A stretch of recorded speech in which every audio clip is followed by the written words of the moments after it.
मुद्दे तो जहाँ पे काफ़ी हैं। मैं ये बताना चाहता हूँ कि ब्लॉक पैंथल के अंदर डेवलपमेंट बहुत कम हुई है और लोगों के इतने बड़े इशू हैं कि जिनको आज तक कहीं उन पे बात नहीं की गई। तो उन्हीं मुद्दों के लेकर हम लोगों के बीच में हैं। मैं आपको बताना चाहता हूँ जहाँ का मुख्य मुद्दा जो है, एक तो मैं आपको बताना चाहता हूँ बंदरों का इतना प्रॉब्लम है कि बंदरों की वजह से जहाँ पे लोग जो है बिल्कुल बेकार हो चुके हैं। गाँव के लोग मैक्सिमम लोग जो है खेती बाड़ी पे निर्भर थे और ये बंदर इतना यहाँ पे आतंक जहाँ पे बंदरों का है। लेकिन आज तक मैं अफसोस से कहना पड़ता हमें कि आज तक जितने भी यहाँ पे लीडर हुए हैं, जितने भी बड़े ऑफिसर हैं, सबके आगे हमने गुहार लाई है, लेकिन किसी ने हमारी बात को सीरियस। जो बारीदार आपके साथ हमेशा खड़े होते थे, अगर मैं सिर्फ कटरा की बात करूं, आज वो और भी लीडर्स के नॉमिनेशन हुए, उनमें उनकी तस्वीरें नजर आई, लेकिन आपके साथ एक भी नहीं था। तो कहीं ना कहीं आप ये बात मानेंगे कि वो आपसे नाराज हैं? नहीं, ऐसी कोई बात नहीं। एक दो बारीदार जो है वो किसी अपने पर्सनल इंटरेस्ट के लिए किसी के साथ होगा, उसमें मैं नहीं आना चाहता। बारीदारों के मैक्सिमम आज भी 95% लोग जो हैं वो मेरे पे विश्वास करते हैं, मेरे साथ में है। देखिए, मेरे साथ अलग से जो चीज़ है कि लोगों का प्यार है, वो तो हर कोई कहता है। मैंने अभी राजेंद्र थापा जी का इंटरव्यू किया 3-4 दिन पहले, उन्होंने कहा मेरे साथ लोगों का प्यार है। लोगों का प्यार तो सबके साथ है, लेकिन अलग क्या चीज़ है जो आपको अलग बनाएगी कि हाँ, श्याम सिंह जी जो हैं ये इलेक्शन जीतेंगे? देखिए, मेरे साथ जीतने वाली ये बात जो है कि मेरे साथ जहाँ पे जितने भी मेन और मौजूद लोग हैं वो सारे मेरे साथ चल रहे हैं। दूसरी बात यह है कि मैं लोगों के बीच में 24 घंटे रहता हूँ। नमस्कार, मैं हूं हिमांशु शर्मा और आप देख रहे हैं young bytes. District development council की इलेक्शंस का जो नामांकन भरने का दिन था वो जा चुका है। जो कैंडिडेट्स हैं उन्होंने अपनी नॉमिनेशंस भरी और अब कैंपेनिंग के दिन शुरू हो चुके हैं। आज हमारे साथ एक्स सरपंच पाकता पंचायत श्री श्याम सिंह जी खड़े हैं। आज इनसे बात करेंगे कि क्या इन 10 पंचायतों में उनकी स्ट्रेटेजी होगी या है कि वो ये डीडीसी की इलेक्शन जीत सकें, और जो डेवलपमेंट का नारा हर कोई कैंडिडेट दे रहा है, क्या इसमें ये सफल हो पाएंगे या नहीं। श्याम जी, स्वागत है आपका यंग बाइट्स में। Thank you. श्याम जी, सबसे पहले मेरा सवाल यही होगा कि क्या आपके कुछ खास मुद्दे हैं, लोकल मुद्दे हैं जिन पे आप कैंपेनिंग करेंगे? देखिए हिमांशु जी, मुद्दे तो जहाँ पे काफ़ी हैं। मैं ये बताना चाहता हूँ कि ब्लॉक पैंथल के अंदर डेवलपमेंट बहुत कम हुई है और लोगों के इतने बड़े इशू हैं कि जिनको आज तक कहीं उन पे बात नहीं की गई। तो उन्हीं मुद्दों के लेकर हम लोगों के बीच में हैं। मैं आपको बताना चाहता हूँ जहाँ का मुख्य मुद्दा जो है, एक तो मैं आपको बताना चाहता हूँ बंदरों का इतना प्रॉब्लम है कि बंदरों की वजह से जहाँ पे लोग जो है बिल्कुल बेकार हो चुके हैं। गाँव के लोग मैक्सिमम लोग जो है खेती बाड़ी पे निर्भर थे और ये बंदर इतना यहाँ पे आतंक जहाँ पे बंदरों का है। लेकिन आज तक मैं अफसोस से कहना पड़ता हमें कि आज तक जितने भी यहाँ पे लीडर हुए हैं, जितने भी बड़े ऑफिसर हैं, सबके आगे हमने गुहार लाई है, लेकिन किसी ने हमारी बात को सीरियसली नहीं लिया। और उल्टा यहाँ पे जो एक्स मंत्री थे, जहाँ पे जितने भी ऑफिसर हैं, हमने इनकी मीटिंगों में बार बार जाकर बंदरों का मसला उजागर किया, लेकिन ये मजाक लेते हैं उसके ऊपर, क्योंकि इनको नहीं पता कि लोगों को कितनी बड़ी प्रॉब्लम ये बंदरों की है वजह से है। तो मैं आपके माध्यम से ये कहना चाहता हूँ कि अगर जहाँ की जनता मुझे मौका देती है तो बंदरों के ऊपर मैं कोई ना कोई बड़ी कार्रवाई जरूर करूँगा, जो मैं आपके माध्यम से जहाँ की जनता को बताना चाहता हूँ। दूसरा रहा जहाँ की डेवलपमेंट के और बड़े सारे इशू हैं जिनके ऊपर मैं विस्तार में आपसे बात करूँगा। बिजली का जहाँ पे जितना भी इंफ्रास्ट्रक्चर है, जो इतना पोर है कि आप देख सकते हो कि जितनी भी जहाँ पे लाइनें हैं जो पिछले 40 सालों से 50 सालों से लगी हुई हैं, तारें बहुत पुरानी हैं और इतनी बुरी हालत इनकी है, क्योंकि जब भी यहाँ पे थोड़ा सा मौसम ख़राब होता है तो लाइट यहाँ पे बंद हो जाती है। एक तो 6-6 घंटे गवर्नमेंट की तरफ से शेड्यूल्ड कंटेनमेंट है, ऊपर से जब मौसम ख़राब होता है तो लाइट बंद हो जाती है और लोगों को 3-3 दिन यहाँ पे अंधेरे में रहना पड़ता है। इसके लिए मैं बताना चाहता हूँ कि सारा इंफ्रास्ट्रक्चर जो बिजली का है, HT पे कोई काम नहीं हुआ, LT पे कोई काम नहीं हुआ और जहाँ पे मैन पावर इतनी कम है कि 10-10 गांव पे एक लाइनमैन लगाया हुआ है। जहाँ पे मैं बागता पंचायत में मैं खड़ा हूँ, जहाँ पे बताना चाहता हूँ बागता के अंदर एक लाइनमैन है, वो ऊपर चंजन का एरिया वहाँ से लेकर खैरी तक वो एक लाइनमैन कैसे इसको मेंटेन कर पाएगा। तो ये बहुत सारे ऐसे इशू हैं। जैसे मैं बताना चाहता हूँ आपको, कंडायर से जो सूल की तरफ रोड आता है, बीच में जो तरीन का एरिया पड़ता है, उसके इतनी खस्ता हालत है कि बच्चों को स्कूल में जाने में इतनी परेशानी है। लेकिन बड़े अफसोस से कहना पड़ता है कि एक तरफ तो सरकारें बड़े बड़े दावे करती हैं कि जहाँ पे विकास हुआ है, लेकिन मैं यहाँ कहना चाहता हूँ कि लोगों के साथ पिछले 70 सालों से मजाक हुआ है। और इसके लिए मेरी कोशिश रहेगी कि मैं अगर जहाँ की जनता मुझे मौका देती है तो मैं ये सारा जितनी भी लोगों की छोटी छोटी प्रॉब्लम है, जैसे सूल कड़क्याल रोड का यहाँ पे मसला था, मैं आपको बताना चाहता हूँ रोड वाइडनिंग का इशू था, तो उसमें आज तक लोगों को SRO तो गवर्नमेंट ने निकाल दिया कि जहाँ पे 100 फुट रोड बनेगी, लेकिन बड़े अफसोस से कहना पड़ता है कि पिछले 3 सालों से वहाँ पे लोगों को पेमेंट नहीं दी गई है और जब तक पेमेंट नहीं दी जाएगी तो लोगों का वहाँ पे डेवलपमेंट कैसे होगी। तो और बड़े सारे इशू हैं, जैसे यूनिवर्सिटी के अंदर जब जो लोगों को वहाँ से वेकर हॉस्पिटल का एक बड़ा मुद्दा आता है। हर कोई आदमी कह रहा है कि हर कोई जो कैंडिडेट है वो ये कह रहा है कि हम हॉस्पिटल में डिस्काउंट्स दिलवाएंगे। उनको ज़मीनें सस्ती दे दी थी उन्होंने हॉस्पिटल वालों को, श्राइन बोर्ड वालों को, वो मुआवजा दिलवाएंगे। लेकिन इस बात को आज मेरे ख्याल से एक दशक से ज़्यादा हो गया है और इस इशू का रिजॉल्वमेंट बिल्कुल भी नहीं हुआ। आपका इसके लेकर क्या रुख रहेगा? देखिए हिमांशु जी, इसी वजह से मैं आपको बताना चाहता हूँ कि लोग बड़े दुखी हैं, क्योंकि आज तक लोगों ने सिर्फ इन लोगों ने वोट ली हैं, लेकिन कहीं भी लोकल इशू पे इन्होंने बात नहीं की है। मैं बताना चाहता हूँ कि नारायणा हॉस्पिटल की जो ज़मीन थी या यूनिवर्सिटी की जो ज़मीन थी, DPS वहाँ पे स्कूल बना हुआ है, तो आप देखिए कि यूनिवर्सिटी जो श्री माता वैष्णो देवी यूनिवर्सिटी, उसकी ज़मीन जो लोगों से एक्वायर की, उसका रेट देखो कितना लो था कि 10,000, 15,000 या 25,000 कनाल के हिसाब से ज़मीन ली गई, जो कि लोगों के साथ बहुत बड़ा खिलवाड़ किया गया। और ऊपर से उन लोगों ने एक लीगल प्रोसीडिंग वहाँ पे शुरू की, कोर्ट ने भी एक डायरेक्शन दिया, लेकिन बड़े अफसोस से कहना पड़ता कि आज तक गवर्नमेंट ने उसके ऊपर कोई भी ध्यान नहीं दिया और उन लोगों के साथ एक किस्म का बहुत बड़ा धोखा हुआ है। तो उसके साथ ही जैसे वहाँ पे एक सीडा कॉलोनी है, कॉलोनी तो श्राइन बोर्ड द्वारा बिसा दी गई, लेकिन आज तक उनको मालिकाना हक नहीं है। तो किसी लीडर ने आज तक, मैं दावे से कहना चाहता हूँ, किसी लीडर ने आकर फ्रंट में आकर इनसे इनकी बात की होती तो शायद आज तक ये मसला हल किया होता। लेकिन यहाँ पे मैं कहना चाहता हूँ, ये लोग जो हैं सिर्फ इलेक्शन के दिनों में गांव के लोगों को सिर्फ ताड़ियां बजाने के लिए इन्होंने रखा हुआ है, और ये लोगों को वोट तो ले लेते हैं झूठे वादे करके, लेकिन लोगों की जितने भी मसले हैं इनके ऊपर उनका बिल्कुल ध्यान नहीं रहता। तो मैं आपके माध्यम से ये कहना चाहता हूँ कि अगर जहाँ की जनता मुझे मौका देती है, तो मैं जैसे आपको बताना चाहता हूँ कि मैं पिछले 20 सालों से जनता के बीच में हूँ, तो मैं दावे से ये कहना चाहता हूँ कि जितने भी ये छोटे बड़े इशू हैं, इनके ऊपर मैं जनता के लिए हरदम लड़ता रहूँगा। ये मेरा आपसे वायदा है। बच्चों के लिए आपके दिमाग में क्या है? क्योंकि आज भी हम देखते हैं कि अगर आप गहरा चले जाएं किसी गांव में, तो सरकारी स्कूल की हालत आज भी बड़ी ख़राब है। इम्प्रूवमेंट हुई है पिछले कई सालों के मुकाबले, लेकिन आज भी बहुत ख़राब है। उनके बारे में आपके लिए कोई स्ट्रेटजी है? आप कोई स्ट्रेटजी बनाई है उनके लिए कि हाँ, हम बच्चों के स्कूल की एजुकेशन ऐसे इम्प्रूव करेंगे इन 10 पंचायतों में अगर मैं DDC इलेक्शन में जीतता हूँ?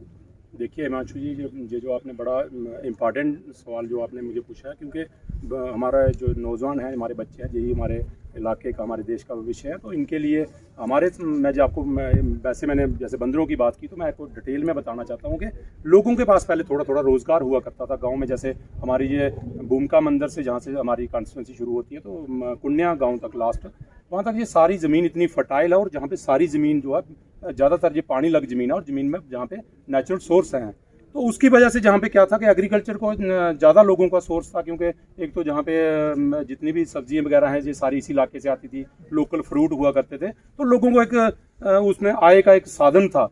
लेकिन ये सारा बंदरों की वजह से खत्म हो गया। एक तो हम ये करेंगे कि इसको बंदरों का कोई इलाज करके, क्योंकि लोगों को घर में रोजगार मिले, क्योंकि आज तो सब्जियों के दाम बड़े ज़्यादा हैं, फ्रूट के दाम बड़े ज़्यादा हैं। अगर लोकल जहाँ पे एग्रीकल्चर और हार्टिकल्चर, मैंने सर आपको स्कूल के बच्चों के बारे में पूछा। देखिए, मैं उसमें ही आना चाहता हूँ कि बच्चे जो है, मैं कहता हूँ अगर रोजगार मिलेगा बच्चों को, एक तो पढ़ाई के लिए हम तो जिस स्टैंडर्ड जो स्कूलों का है, इसमें तो स्कूल जो सरकारी स्कूल हैं, इनका स्टैंडर्ड जो अपग्रेड करने की हम पूरी कोशिश करेंगे, क्योंकि यहाँ पे गांव में एक परेशानी रहती है कि स्कूल में स्टाफ प्रॉपर नहीं होता, तो उसकी वजह से पढ़ाई नहीं होती है। उसके ऊपर तो हमारा मेन फोकस रहेगा। लेकिन मैं आपको फिर बताना चाहता हूँ कि लोगों को रोजगार भी चाहिए, क्योंकि सारे लोग जहाँ पे कटरा के ऊपर डिपेंड है, और जैसे आपने पिछले दिनों देखा कि कोविड की वजह से कटरा बंद पड़ा हुआ, तो लोग जहाँ पे लोकल जो है भूखमरी के शिकार हो चुके हैं, लोगों के पास कोई आय का साधन नहीं है। तो मैं ये कहना चाहता हूँ कि जितने भी हमारे नौजवान हैं जो पढ़ाई करके किसी रोजगार की तरफ बढ़ेंगे, तो हम ये कहते हैं कि यहाँ पे एग्रीकल्चर और हार्टिकल्चर को प्रमोट किया जाएगा, ताकि इन लोगों को एक साधन मिल सके, रोजगार मिल सके।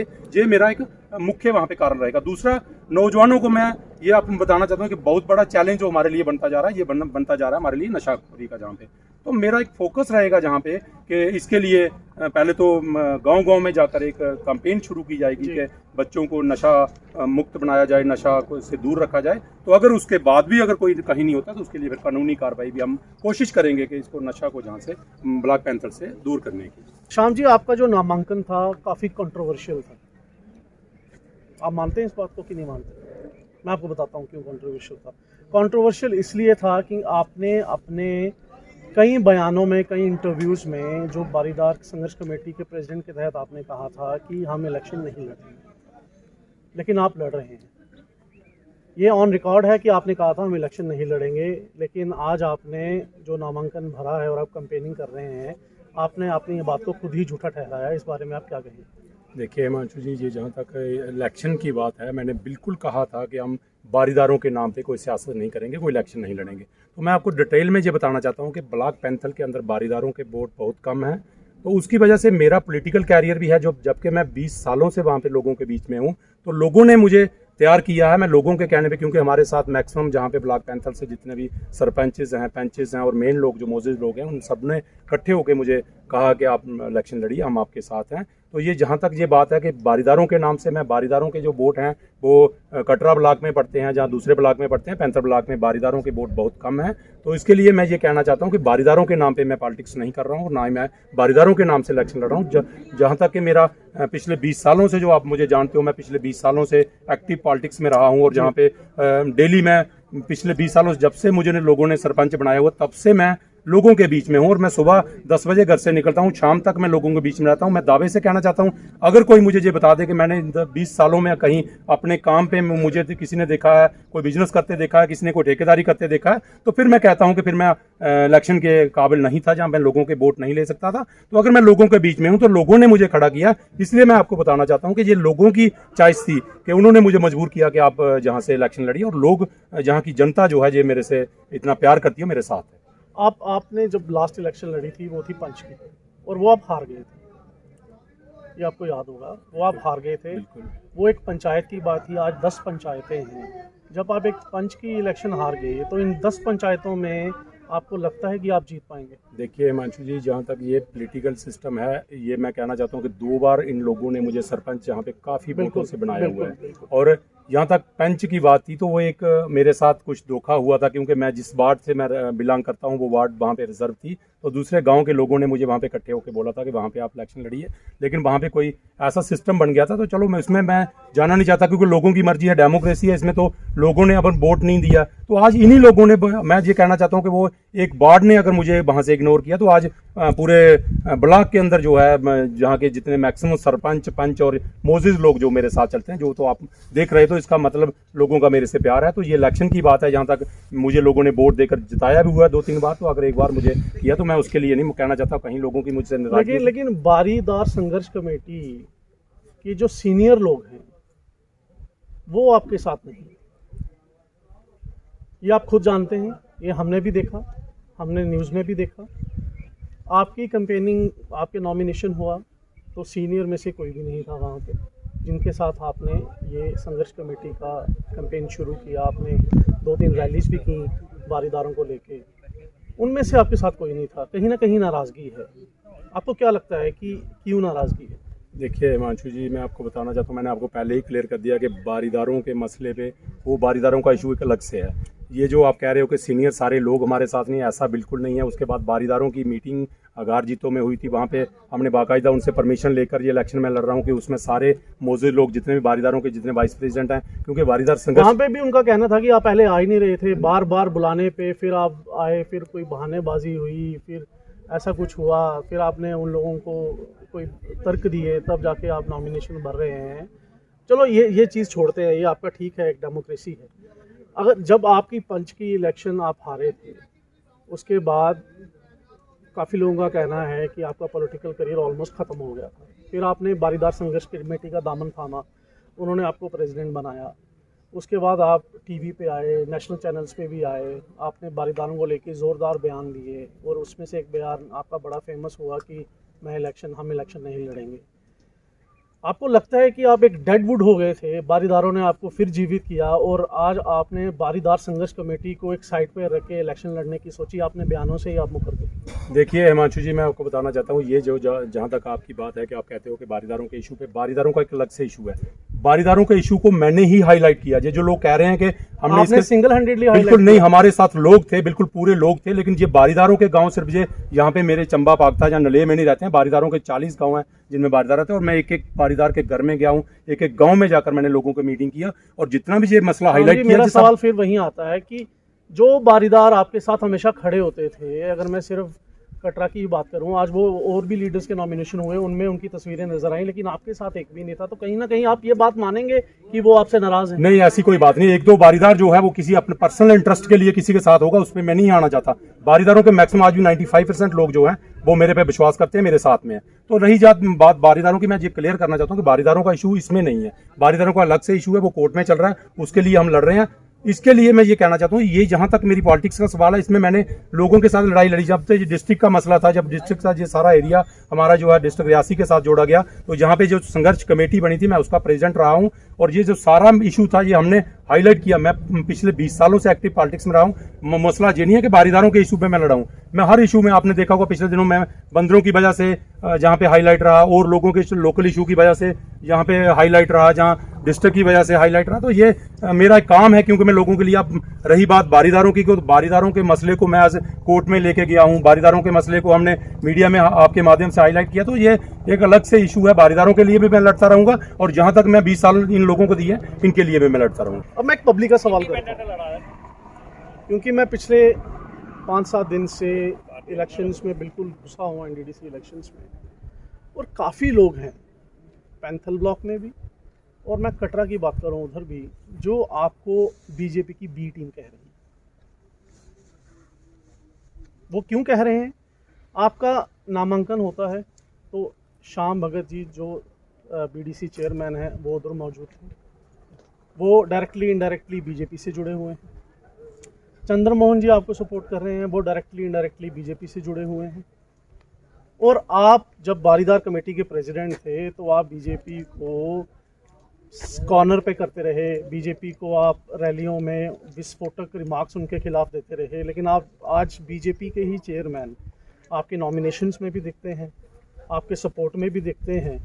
तो ये जो बी टीम की कहानी है, इसको आप कैसे जस्टिफाई करेंगे? देखिए, ये जो बी टीम वाली बात कर रहे हैं, ये तो एक तो बंदे आदमियों का पर्सनल उसमें इंटरव्यू वो इंटरेस्ट लगता है मुझे, क्योंकि बी टीम कोई नहीं है। भाजपा के हम बिल्कुल ये कहना चाहता हूँ कि माननीय मोदी जी की हम कदर करते हैं, लेकिन यहाँ पे जम्मू की जो भाजपा है, और जम्मू के जहाँ पे मैं माननीय जितेंद्र सिंह पे भी ये डायरेक्ट कहूँगा कि उन्होंने लोगों के साथ, बारीदारों के साथ धोखा किया है, और जहाँ पे लोगों के साथ भी धोखा किया। तो ये जो आप कह रहे हो कि जैसे श्यामलाल जी जहाँ पे थे, तो श्यामलाल कहीं भी भाजपा के साथ नहीं, क्योंकि भाजपा के अगेंस्ट उन्होंने इलेक्शन लड़ी है, और भाजपा में वो नहीं थे, भाजपा ने उन्होंने मैंडेट नहीं दिया। इलेक्शन उन्होंने लड़ी होगी, लेकिन सरब सिंह नाग जो बीजेपी के एक बड़े गद्दावर नेता हैं, शाम जी को हमेशा प्रेस कॉन्फ्रेंसेस में सरब सिंह नाग जी के साथ देखा जा सकता है और देखा जाता है। मीडिया भी इस चीज़ से वाकिफ़ है और आप भी अच्छी तरह से वाकिफ़ हैं। और जब आप इंडिपेंडेंट लड़ रहे हैं और बीजेपी के चेयरमैन या बीजेपी के वो लोग जो बीजेपी के साथ जुड़े हुए हैं वो उधर सामने दिखेंगे, तो ऐसी अफवाहें तो फैलेंगी, लोग तो गलत सोचेंगे ही। आप कैसे जस्टिफाई करें? देखिए, इसमें जो आप कह रहे हो बार बार, उसमें श्यामलाल जी को वहाँ पे तोपते जा रहे हो। श्यामलाल जी तो अभी भी इंडिपेंडेंट वहाँ पे इलेक्शन लड़ रहे हैं, वो कहाँ भाजपा के साथ हैं? अगर वो भाजपा के साथ होते, जहाँ तो सरब सिंह जी को पार्टी ने निकाल दिया होता, जहाँ श्यामलाल जी को निकाल दिया, तो ऐसा नहीं है। क्यों बैठे होते हैं? तो वो तो उनके पर्सनल नहीं हो सकते। वो श्यामलाल जी ऑफिशियल प्रेस कॉन्फ्रेंसेज में पर्सनल रिलेशन नहीं चलते। ऑफिशियल कॉन्फ्रेंसेज में अगर बीजेपी का नेता कोई ऑफिशियल प्रेस कॉन्फ्रेंस कर रहा है तो उधर वही आदमी बैठेगा जो उस नेता से जुड़ा होगा। ये बात आप मानते हैं कि नहीं मानते? देखिए, बिल्कुल मैं ऐसा तो नहीं है हिमांशु जी, ऐसा नहीं हो सकता। मतलब कांग्रेस के साथ आके कोई वो कहीं भी बैठे, वो उनका पर्सनल हो सकता है, वो कहीं भी बैठे। लेकिन मुझे बताओ कि श्यामलाल जी की मिसिज जो है वो भाजपा के खिलाफ वहां पे इलेक्शन लड़ रही है, तो उनको आपको भाजपा की बी टीम कैसे मान सकते हो? ये तो जबरदस्ती कहने वाली बात है, कुछ लोगों का ये प्रोपेगेंडा है। ऐसी कोई बात नहीं है, क्योंकि श्यामलाल जी जो है भाजपा के अगेंस्ट वहां पे इलेक्शन लड़ रहे हैं। पिछली इलेक्शन भी उन्होंने भाजपा के खिलाफ लड़ी है, तो ऐसा कोई बात नहीं है। यहाँ पे जो आप कहना चाहते हैं, ये तो कुछ लोगों की पर्सनल इसमें हो सकती है। ये ऐसा नहीं है, भाजपा की कोई बी टीम जहाँ पे काम नहीं कर रही है। भाजपा वाले जहाँ पे खुद बुखलाए हुए हैं, क्योंकि भाजपा के लोगों ने, ये जो मैं नेशनल वहाँ पे नहीं कहता, ये जहाँ की जम्मू की जो भाजपा है, इन्होंने लोगों के साथ धोखा किया, कोई काम नहीं हुआ है। जहाँ पे जो माननीय नंदा जी जो वहाँ पे मंत्री रहे हैं, एमएलए रहे हैं, आज तो गांव में उनको 2-2 आदमी नहीं मिल रहे हैं बात करने के लिए, तो यहाँ पे उनके लोगों के साथ इन्होंने धोखा किया। तो भाजपा की कोई बी टीम वाली कोई बात नहीं। हमारे साथ जहाँ पे जितने इलेक्टेड लोग हैं, पंच, सरपंच और मौजूद लोग हमारे साथ चल रहे हैं, कभी ना कभी वो भाजपा के साथ होंगे। आज भाजपा छोड़ दिए तो इसका मतलब ये थोड़ी है कि वो भाजपा रहेंगे, तो ऐसी कोई बात नहीं। कोई भाजपा की बी टीम नहीं है, हम भाजपा के अगेंस्ट लड़ रहे हैं और भाजपा के खिलाफ हैं, क्योंकि भाजपा ने जम्मू के लोगों के साथ धोखा किया है। ये मैं आपको बताना चाहता हूँ, बारीदारों के साथ खासकर धोखा किया। मेरा तो भाजपा के के साथ जाने का कोई सवाल ही पैदा नहीं होता। मेरा क्लियर कट आपसे ये कहना है कि हमारा भाजपा के साथ कोई मतलब नहीं, हम तो इंडिपेंडेंट इलेक्शन लड़ रहे हैं और हमारे यहाँ की पैंथल ब्लॉक की जो जनता है उनके साथ हम इलेक्शन लड़ रहे हैं। शाम जी, ये तो इश्यूज़ रहे, ये कंट्रोवर्सीज रहेंगी, क्योंकि कुछ बयान आपके थे, आपने उनमें से थोड़ा सा पलटा खाया। ठीक है, आपका ये कहना है कि 20 साल से आप लोगों से जुड़े हैं, आपने उनको भी देखना है, आपके पास लोग आए गाँव के और उन्होंने आपको बोला खड़े होने के लिए, लेकिन शाम सिंह की इन सभी नेताओं से अलग क्या पहचान है, अलग क्या ताकत है कि वो इंडिपेंडेंट रहकर भी ये डीडीसी की इलेक्शन जीतेंगे? देखिए, मेरे साथ अलग से जो चीज़ है कि लोगों का प्यार है। वो तो हर कोई कहता है। मैंने अभी राजेंद्र थापा जी का इंटरव्यू किया 3-4 दिन पहले, उन्होंने कहा मेरे साथ लोगों का प्यार है। लोगों का प्यार तो सबके साथ है, लेकिन अलग क्या चीज़ है जो आपको अलग बनाएगी कि हाँ, शाम सिंह जी जो हैं ये इलेक्शन जीतेंगे? देखिए, मेरे साथ जीतने वाली ये बात जो है कि मेरे साथ जहाँ पे जितने भी मेन और मौजूद लोग हैं वो सारे मेरे साथ चल रहे हैं। दूसरी बात यह है कि मैं लोगों के बीच में 24 घंटे रहता हूँ, तो मुझे लगता है कि लोग मुझ पर विश्वास करेंगे, क्योंकि लोगों को सर्विस चाहिए वो मैं देता हूँ।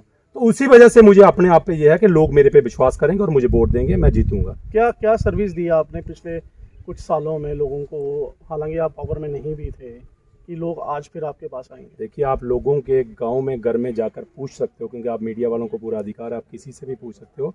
मेरा तो ये रहा कि कोई भी मेरे पास आया होगा, किसी ने मुझे फ़ोन किया होगा, कहीं पे मुझे बुलाया होगा, तो मैं 24 घंटे उनके लिए अवेलेबल रहता हूँ। चाहे वो कहीं कोर्ट कचहरी का मसला हो, कहीं तहसील का मसला हो, कहीं कोई कमेटी का मसला हो, कहीं पे कोई भी, तो मैं छोटे छोटे इशू पे लोगों के साथ चलता रहता हूँ। उसी वजह से लोग मेरे साथ जुड़े हुए हैं। तो ये जो सारी कंट्रोवर्सी हुई है, उसके बाद आप अपने फ्यूचर को बारीदार संघर्ष कमेटी के प्रेसिडेंट के तहत कैसे देखते हैं? देखिए, बारीदार संघर्ष कमेटी का प्रेसिडेंट मुझे उन लोगों ने बनाया, उन्होंने मेरे पे विश्वास किया होगा तभी बनाया होगा। जब मैं इलेक्शन लड़ने के लिए तैयार हुआ तो मैंने क्लियर कट कह दिया कि अगर मेरी वजह से बारीदार संघर्ष कमेटी को कोई परेशानी होती है तो मैं इसके लिए रेजिग्नेशन देने के लिए तैयार हूं। लेकिन लोगों ने मेरे ऊपर विश्वास जताया, उन्होंने कहा कि आप इलेक्शन लड़िए, क्योंकि बारीदारों को भी कोई नुमाइंदा चाहिए जो वहां पे डिस्ट्रिक्ट में जाके उनकी बात करेगा। बिल्कुल। तो ऐसी कोई बात नहीं, बारीदारों का मतलब ये नहीं है कि बारीदारों से कोई आदमी इलेक्शन नहीं लड़ेगा जो वो अपनी बात आगे तक नहीं कहेगा। बारीदारों का इशू एक अलग से है, लेकिन लोगों के जहाँ पे इशू है जिनके लिए मैं पिछले 20 सालों से लड़ रहा हूँ। अभी तक आपने वोटर सेगमेंटेशन कर दी होगी, सेग्रीगेशन कर दी होगी कि इतने लोगों के वोट मुझे मिलेंगे, इतने इस गांव से वोट मिलेंगे।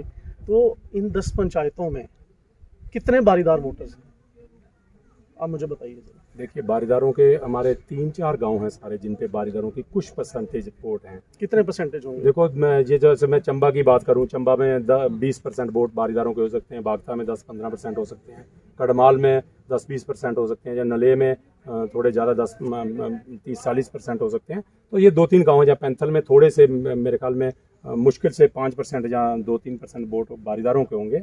तो बारीदारों का मतलब ये नहीं है कि बारीदार वोट नहीं डाल सकते या बारीदार इलेक्शन नहीं लड़ सकते। बिल्कुल। तो इसके लिए ये मैं बारीदारों का मसला जो है अलग से है, क्योंकि बारीदारों का लिए मैं लड़ता रहूँगा जब तक मुझे दम है। उसके लिए कोर्ट में प्रोसीडिंग चल रही है, उसके ऊपर हम जहाँ से जो भी हो सकता है वो करेंगे। लेकिन ये जो लोकल जहाँ पे लोगों का वो बात है जहाँ पे डीडीसी इलेक्शन की, तो इसके लिए मैं, अगर जहाँ की जनता मुझे मौका देती है तो इनके लिए भी मैं दिन रात, जैसे मैं पिछले 20 सालों से लोगों के बीच में हूँ, और मैं इनके हर मुद्दे के लिए मैं लड़ता रहूँगा। तो दोस्तों, ये थे शाम सिंह जी, एक्स सरपंच पाकता पंचायत, जो आज 10 पंचायतों में डीडीसी की इलेक्शन लड़ेंगे। इनका नामांकन पत्र जो इन्होंने भरा थोड़ा कंट्रोवर्शियल रहा। वो क्यों रहा? क्योंकि इनके अपने ही खुद के इंटरव्यूज़ में इन्होंने कहा था कि हम इलेक्शन नहीं लड़ेंगे। लेकिन एक बात ये भी है कि ये डेमोक्रेसी है। इनका कहना है कि जो इन पंचायतों के लोग थे इनके पास आए और इनको कहा, और आज ये इंडिपेंडेंट इस इलेक्शन को लड़ेंगे। इनकी कैंपेनिंग जो है वो चल रही है। कुछ इश्यूज इन्होंने बताए रोज़गार को लेके, ग्रीन रेवोल्यूशन को लेके, जो इन 10 पंचायतों में चाहिए, जो बंदरों ने तबाही मचाई हुई है, जो लोग खेती बाड़ी करते थे वो बंदरों की वजह से खेती बाड़ी छोड़ चुके हैं। और मोस्ट इम्पॉर्टेंट जो इशू इन्होंने बताया वो था नशाखोरी। नशाखोरी को दूर करने के लिए प्रतिबद्ध हैं अगर ये पावर में आते हैं, और अगर ये पावर में नहीं भी आते तो तब भी ये लोगों को हमेशा से उनके जो मसले हैं उनको हल करते आ रहे हैं पिछले 20 सालों से। आप देखते रहिए यंग बाइट्स, और कुछ कैंडिडेट्स के साथ हम इंटरव्यू करेंगे और इस ब्लॉक पैंथल जो है इसके डीडीसी इलेक्शंस के मसले को आपके साथ लाते रहेंगे। मैं हूं हिमांशु शर्मा, कैमरामैन वरुण शर्मा के साथ।